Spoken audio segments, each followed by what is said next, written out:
Hey, Finn. Hey Dean, how's it going? Good, thank you. Welcome to episode 161. I think we're at now. So, tell folks a little bit about you, and then I have a hypothetical scenario for you.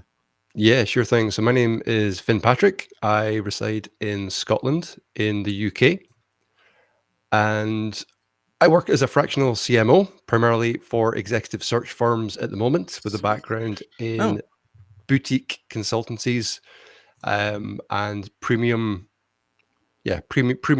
level brands.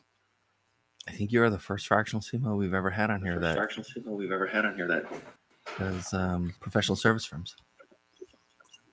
Wow, I'd never even occurred. Of course, they would need them. It never occurred to me that they would. never occurred to me that the Yeah, so yeah, professional service firms sums it up nicely. Okay. So here's the scenario. Okay, you like professional service firms and others, presumably. Um, So, what's sort of like the dream scenario to walk into with a new client, and like what's sort of the like nightmare scenario to walk into on day one with a new client? Yeah, excellent question. So it's easier taking somebody from good to great as opposed to just starting out and getting to that level of good. So somebody who's getting no leads at all, with no validated product, service, or offer is very challenging and often has some unrealistic expectations as to how fast they can go to market with where they're at. Um, Best case scenario is they have something in place and they're just looking to do more of that, but they're looking to scale in a way that's efficient and effective. So, what I kind of focus primarily on is functional marketing, making it perform better, but not just better, but more sustainably as well, more consistency. I bring that to the table. Okay, what is the nightmare? Like the nightmare is the client who thinks that they're going to go from not to Yeah, the moon overnight, and we're really they're struggling to get the foundations in place. So things like the validation of their offer, real differentiation within the marketplace. The biggest challenge I come across is multi-specialist firms that are really just generalists and don't have expertise in right. any particular area. So that's the nightmare. And then managing those expectations can be rather hard as well. Fair enough.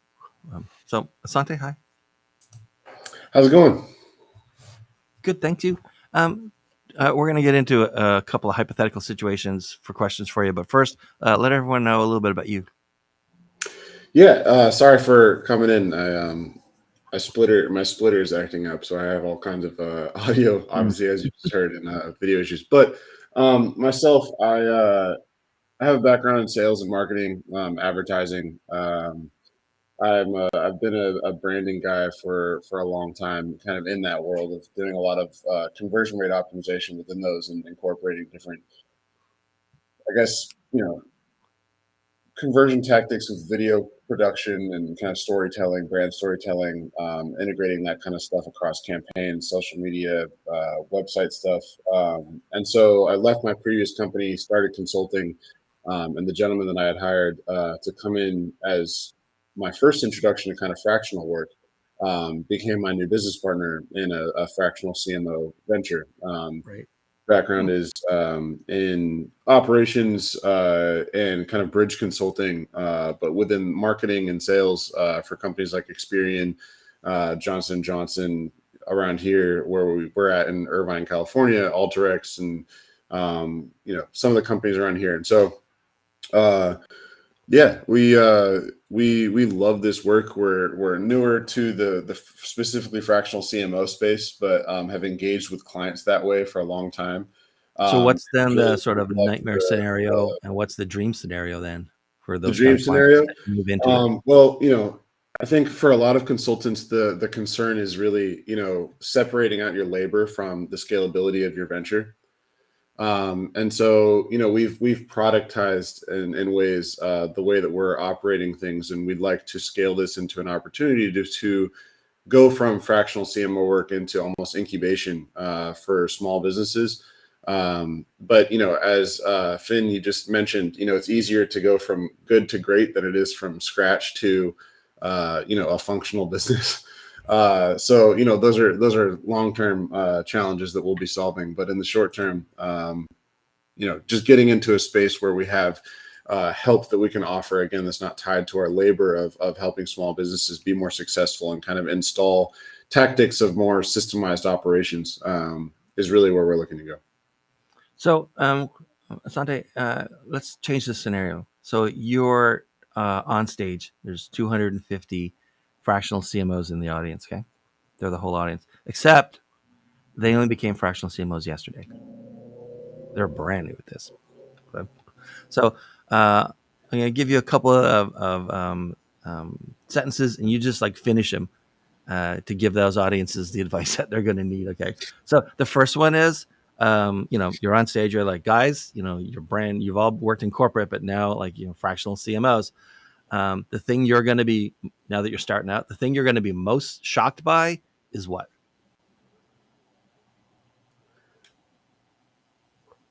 Like, what are fractional CMOs sort of surprised by when they first go out on their own? Yeah, I think the thing that you will be most surprised by is how disorganized most organizations are, Mm, and how challenging it is to find answers coming from corporate. You have these systems where everything is very built out, and if you're starting, you're likely starting with smaller businesses as you build up your portfolio, right?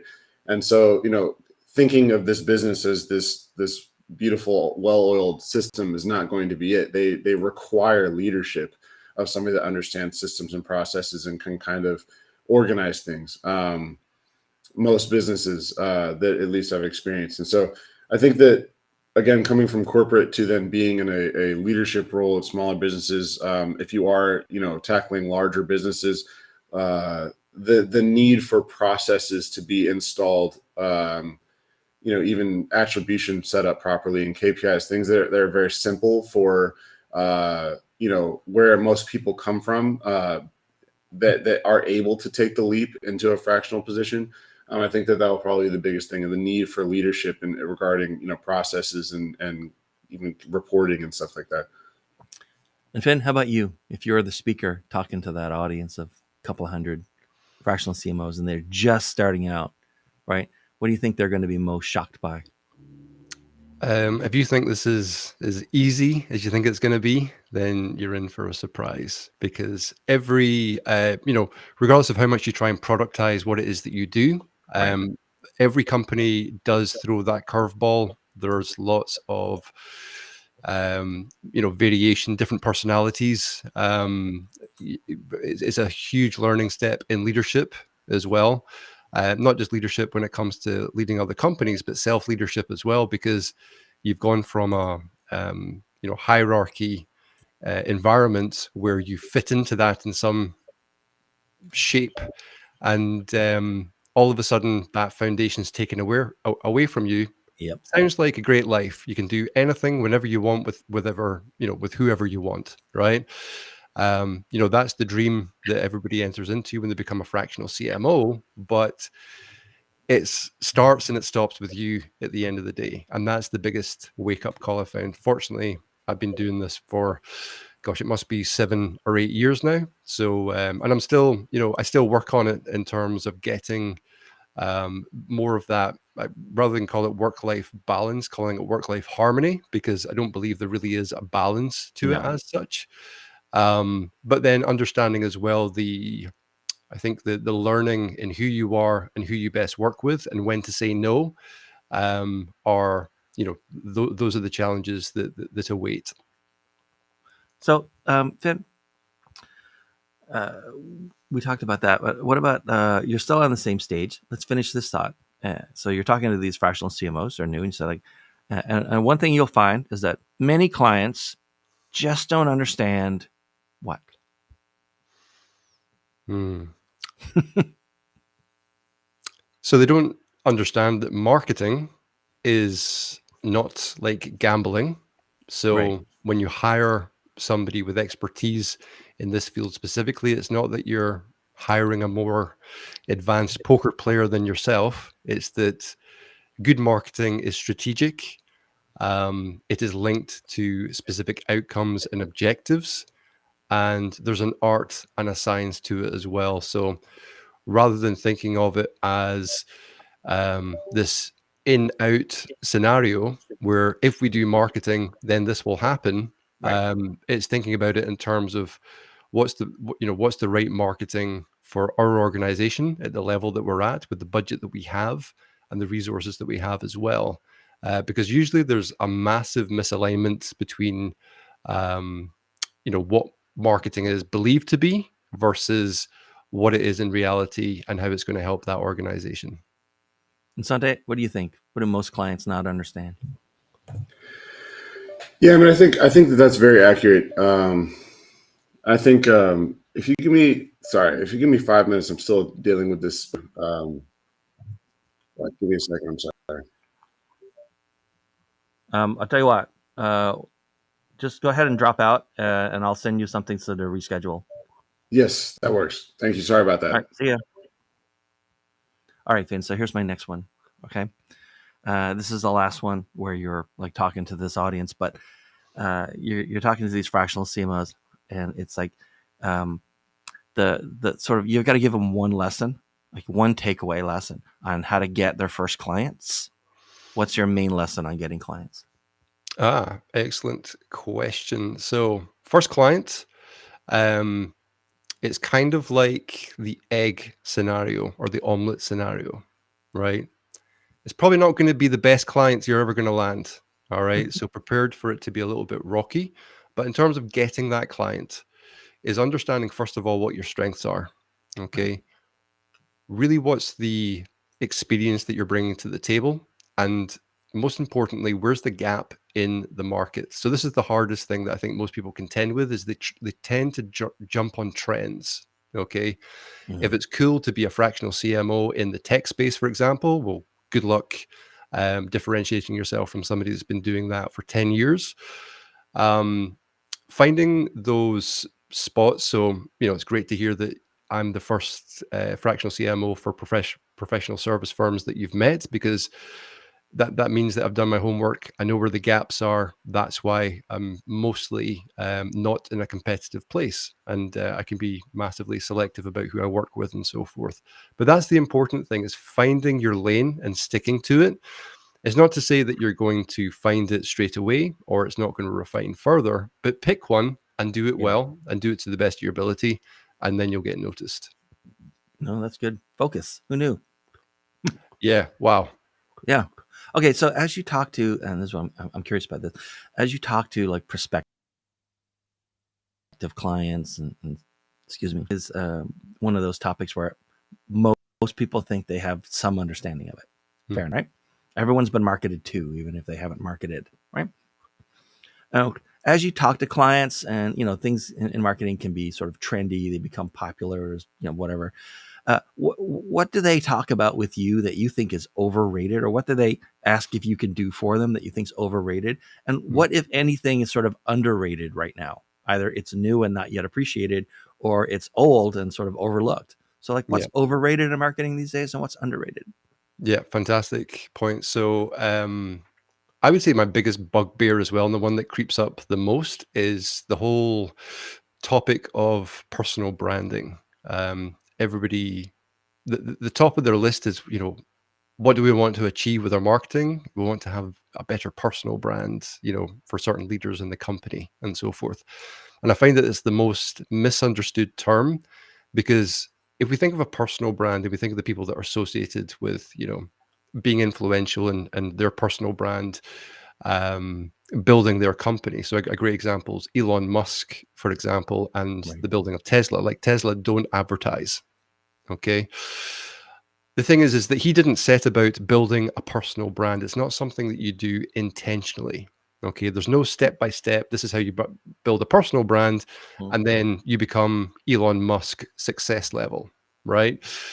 So that's the thing, is that people expect or think that personal branding is about being able to create this almost perfect persona of themselves that is Right. going to sell something online. And that within itself is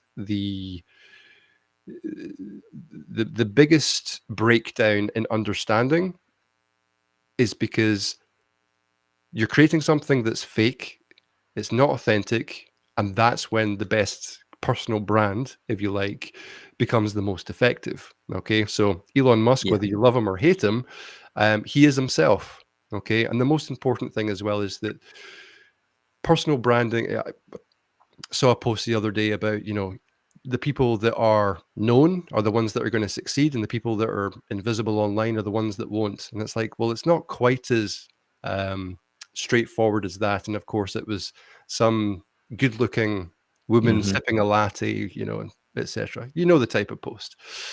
And so I had to chime in, expecting to get a wrath of hate coming my way, and my point being that it's great being known, but unless you're known for knowing something specific, nobody's going to be excited about parting money and working with you. Okay. I've never heard, the reason a client signed that six-figure deal, well, it was the selfie with the latte that did it for me. Right. That doesn't kind of cut it in business sense. So if anybody ever talks about personal branding with me, it's just like, let's talk about becoming known for knowing something. What is it that you want to become known for knowing for? And I believe this kind of follows up to your other question, which is, what's the most effective thing? Okay, that we talk about, and that is putting the expertise out there. That's what I see as a lot of shallow posting online, where people are doing what they think they're supposed to be doing. Okay, they're talking about their dog, they're talking about the cat, they're talking about Right. not being able to get to work on time, they're talking about wearing that tie that day. Is it the right thing to do? And is work from home better than working in an office? And more of the kind of same surface level stuff. But the thing that people are really challenged with is actually getting their expertise out of their head and across into the market space without making it look like they're just talking about themselves. Okay, the reason that works really, really well for my clients is so I have a kind of excavating process, so an expert excavation process where I'm taking the expertise out of them and simplifying that into a message that the market is going to understand. Like that's the first step, right? And that's the kind of the real differentiator, because nobody has the same knowledge or the same experience as that one individual has. And so that's where building that premium personal brand becomes something that's actually tangible, because it's not actually about you, it's about your expertise. Okay. And that's fundamentally what people are going to pay for. Yeah, that's good. Okay. So now I have what's going to be either the easiest or hardest question you're going to answer all day. Okay. Okay. What's marketing? What is marketing? Marketing is communication, right? It's communicating to the market a problem that you solve in a way which is rinse and repeatable. And the aim of the marketing is to make it as believable as possible as to whether you can achieve that outcome. That's a good answer. So, in one word, I would say communication. And so, as you talk to like companies and prospective clients, what's some of the like red flags and green flags as you're talking? It's like, I don't know about those guys. I don't think that's going to be a good fit. Or like, Yeah. wow, that's kind of great. Like, wow. So, what are sort of the red flags and green flags as you're talking to prospective clients? All right, so let's talk about the red flags first. So the first one is, well, we've tried working with 5 different fractional Yeah. CMOs, and it hasn't worked out. We've tried working with multiple agencies, it hasn't worked out. We've tried working with multiple copywriters, it hasn't worked out. We've tried everything, and it hasn't worked. Or when you're making suggestions and recommenders, that didn't work for us Yeah. before. So it's the it's the unopenness or the closed downness of their own responsibility when it comes to creating something of value and demand that is in the marketplace. Okay, so often people are offering something that just really isn't in demand. Okay, so that kind of probably feeds into to the other red flag, which is we've built something amazing, right? We love it, and we've had Mhm. feedback from other people that we've built this rocket ship and it's amazing. And then, I ask the question, has anybody bought it? Yeah. Not yet, right? Um, and then I guess every other red flag starts with we've got a small budget, but Right. okay. So let's move on to the green flags. Green flags being we've managed to get this far, but we know to get to the next level that what we've been doing isn't going to get us there. So we're looking for something a bit different. Um, somebody who values marketing but doesn't have the time or resources to run the company and oversee the marketing as well. All right. So, and then I would say somebody who's got good business acumen in terms of like they understand things like, KPIs like CPA, for example. Hmm. What is a lead really? They can answer very quickly the problem that they solve, and their reason for doing what they're doing is extremely positive. It's like, well, I didn't get into this just to make the most money possible. Like I got into this to make a difference. And that's probably what underpins the main reason as to why I work with people is to help them make an even bigger impact compared to with what they're doing just now.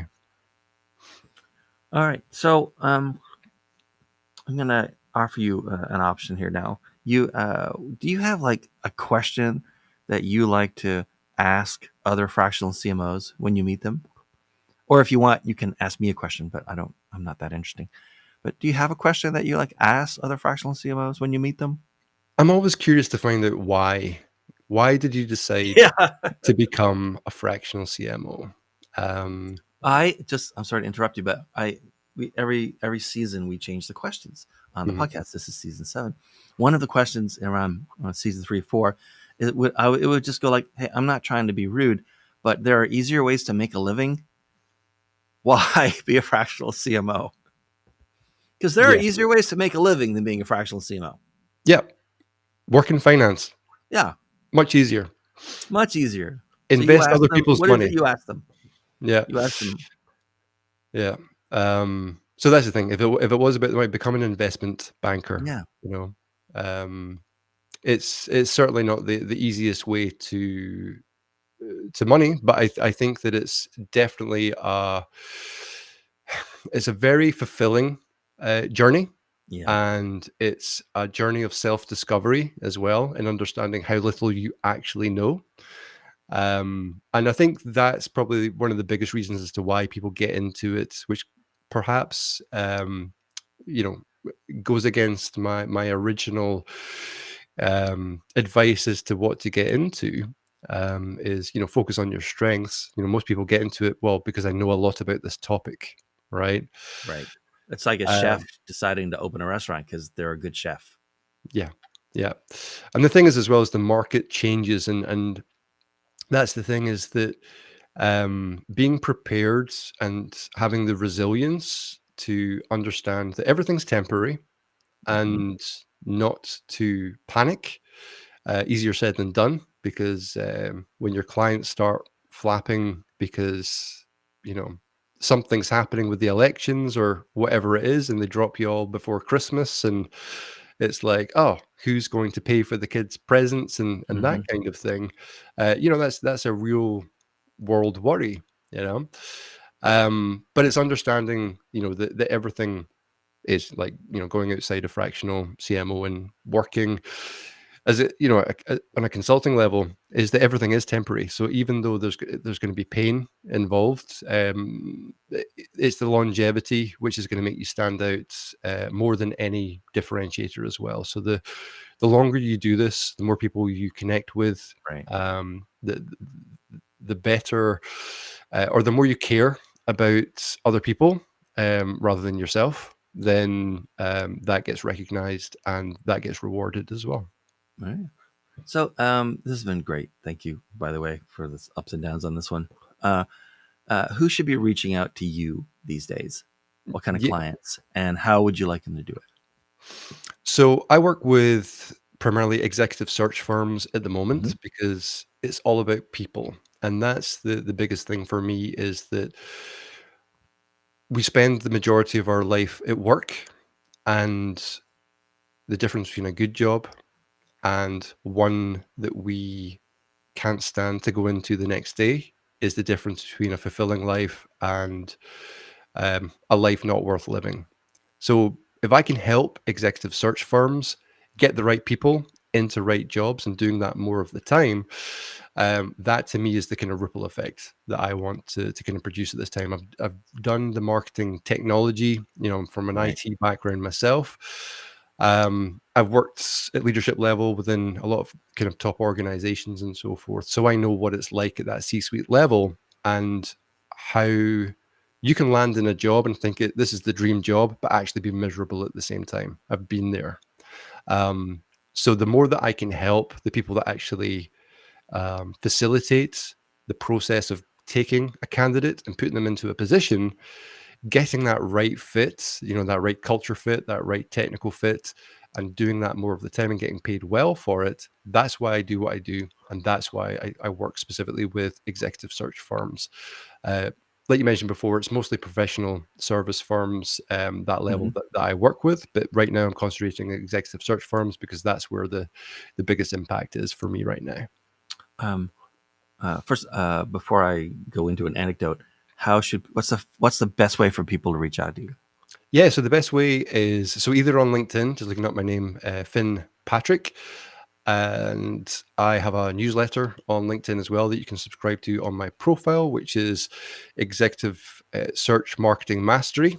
Hmm. And you can also contact me directly, Finn at secretcmo.co.uk. As you can tell from my accent, I am based in the UK, but I do work with companies worldwide. I used to work for a professional search firm called ESI Global out of Orlando, Florida, back when I lived in that part of the world, and they're such interesting people, especially the recruiters who work there. And Mhm. this firm only ever filled two positions. That's it. They would be contracted to find either the executive chef or the general manager of 5-star hotels globally. That's it. Oh, They only ever filled two jobs. right, right.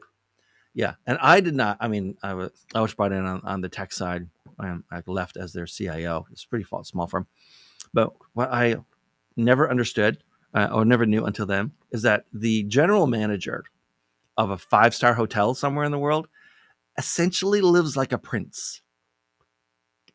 They usually live in the hotel with their family in some sort of like penthouse kind of beautiful apartment.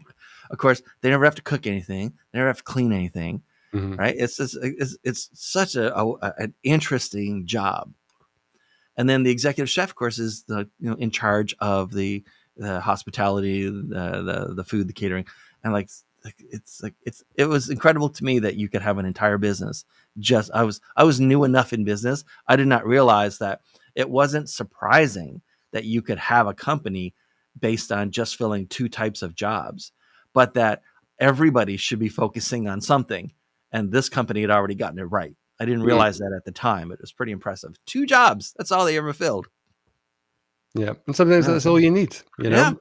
And that's the thing is that the companies that I work with is more the kind of boutique size firm that, Hmm. if they take on another 2 positions a month, that's Yeah. like, millions of dollars difference in their revenue. So, when I get great results, um, it's exponential, which Yeah. is, it looks good for me, but I don't do it for you'll never see me broadcasting, make 1 million overnight, Right. 7 figures in 7 days, that kind Yeah. of thing.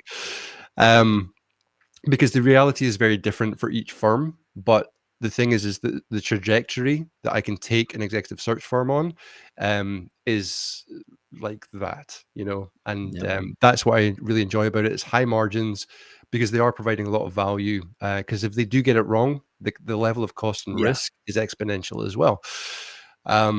And that's the thing is that the executive search firms that I work with, they predominantly work or they mostly work on a retained basis or exclusive, as Hmm. opposed to that contingent model where they only Hmm. get paid if they place. So they've already got experience. They know they're good at what they're doing. They've got that deep market focus, that deep market expertise. It's just helping them take that to the next level. Yeah. Interesting business, search firms. Okay. Well, And thanks, you meet some Finn. I really interesting people appreciate as it well. for being here. And Thank you. thanks everyone for watching. If you can hang around for a second, and we'll catch everyone later. Thanks, guys. Bye.